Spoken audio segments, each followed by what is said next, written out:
तो डर कहते हैं ना, डर के आगे जीत होती है, लेकिन यहाँ तो जीत नहीं, नाराज़गी मिली मुझे, क्योंकि कुछ ज़्यादा ही हिम्मत बता दी मैंने।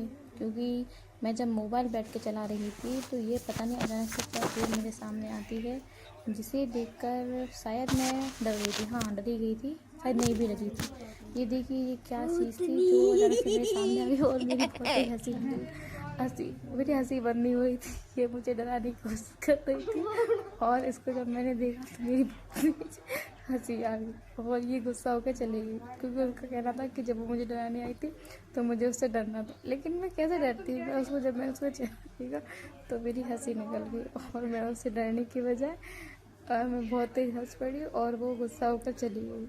क्योंकि उसका कहना था कि जब वो मुझे इतनी मेहनत से डराने आई तो मैं डरी क्यों नहीं। और फाइनली वो गुस्सा होकर चली जाती है और गुस्सा में मोबाइल भी लेके चली जाती है जिसमें वो रिकॉर्डिंग करने आई थी मुझे डराने के लिए।